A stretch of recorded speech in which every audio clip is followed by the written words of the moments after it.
Hey, what's up? It's Mr. Jensen. In today's video, we're going to talk about a new tool that's been sweeping the country and the nation and the world called ChatGPT. And we're going to talk about how this tool, ChatGPT, can help us with lesson planning and creating more engaging activities and assessment and different things in the classroom.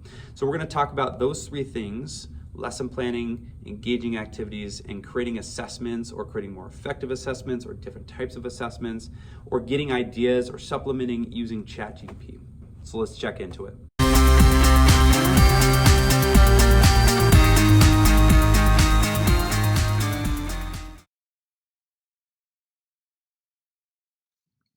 So the first feature that we're going to look at in ChatGPT as it relates to lesson plans is we're going to ask it to create a basic lesson plan for us. So if you've never been to ChatGPT before, it is chat.openai.com/chat. And this is what it looks like. It's pretty basic. So down here at the bottom, we have a text bar. And let's ask it to create a lesson plan for solving linear equations and see what it pops out for us. So create.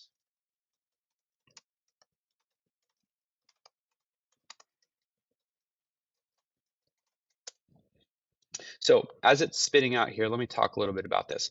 This is not to replace teachers, right? This is not to replace the creativity that teachers have in lesson plans.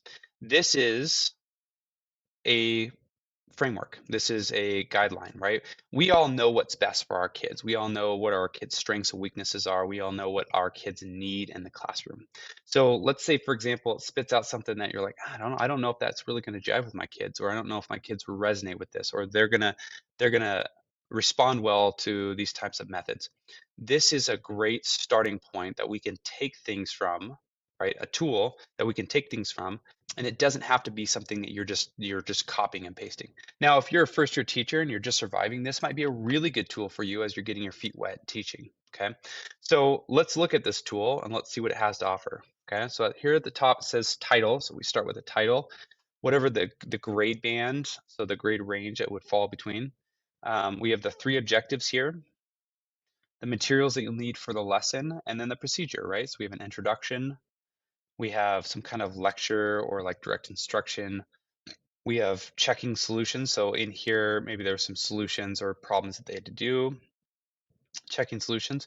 It's actually put in a real world application for us. So maybe we're like, okay, well, first lesson for this, we might want to take this out. That's totally fine, right? So we can do what we want with this. There's a conclusion, and it looks like there's some kind of assessment down here, but there's nothing specific. So let's say, for example, this looks great, and we're going to take pieces of it. So this is the first way we can use ChatGPT for lesson planning. So the second really cool thing that ChatGPT can help you with is creativity in the classroom. So I don't know about you, but I get into areas of stagnation with teaching. Sometimes I'm like, oh man, I don't really love this lesson, or how could I spice this up a little bit or change this or make it a little bit more creative or engaging for kids? Now, again, this isn't going to replace the creativity of a teacher, but we can use this as a tool to help us remind us of some like teaching tools or engaging activities that maybe we've never heard of before or maybe forgot of. Okay. So let's do this. Before we move on to that, let's go up here. I like to keep these tabs organized because ChatGPT will actually refer back to conversations. So let's rename this. This is the conversation that we had just a second ago. This was lesson plans. Let's create a new conversation, and we'll name this one engagement or creative activities or real world applications. Okay. So let's say, for example, I'm a middle school teacher and I'm teaching a unit on photosynthesis. Okay.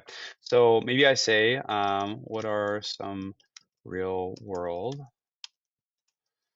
applications when teaching about photosynthesis? Okay, so again, this is going to come up with some ideas. And if we don't love the ideas that it comes up with, we can always, after it's done generating here, we can always say regenerate. I want some different ideas. So it talks about photosynthesis and how it's a fundamental biological process.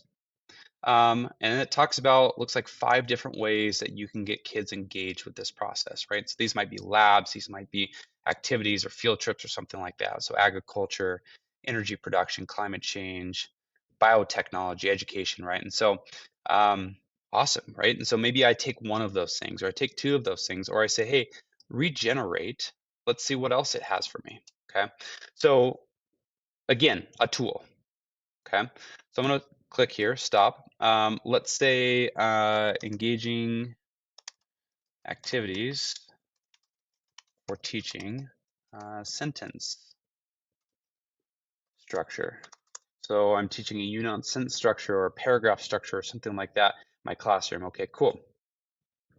Awesome, great. So here's some ideas for me, right? And so engaging activities, or maybe I'm teaching another math lesson or something like that. Games to teach um, solving two-step equations.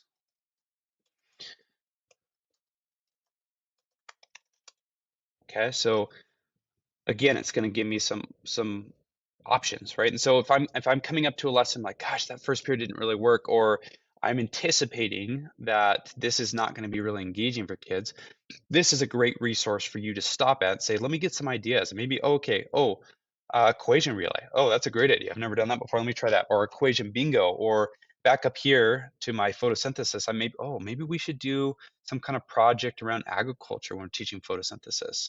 Or, oh, here's some engaging. Oh, sentence sorting. Okay, that's a great idea. I didn't even think about that. So a really, really good tool to help you sort through and come up with creative ideas.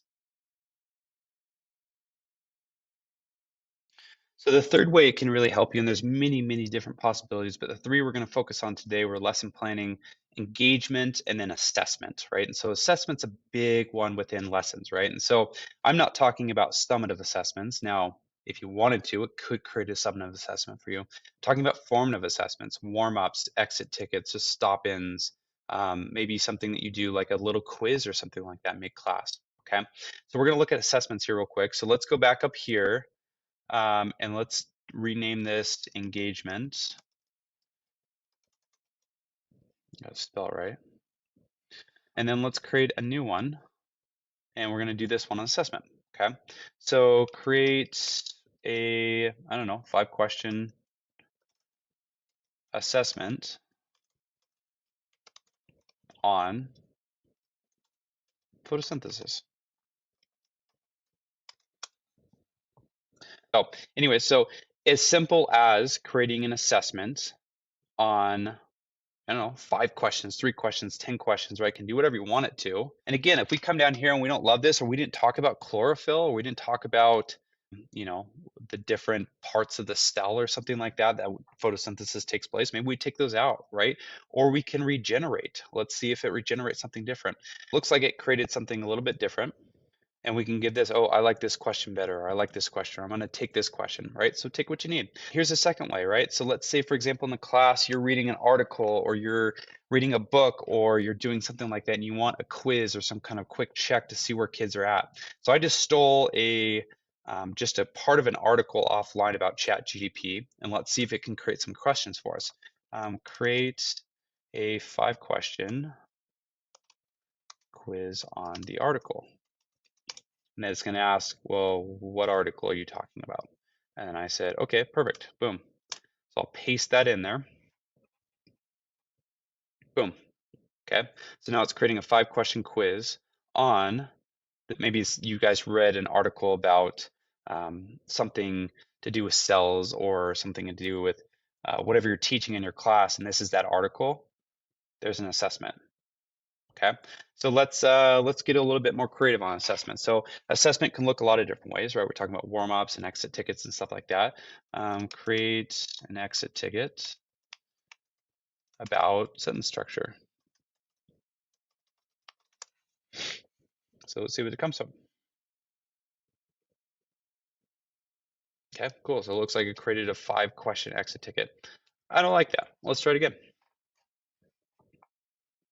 Okay, so now it looks like it's kind of more like a quiz format. Okay, so how about we ask it to create a warm-up question about graphing inequalities.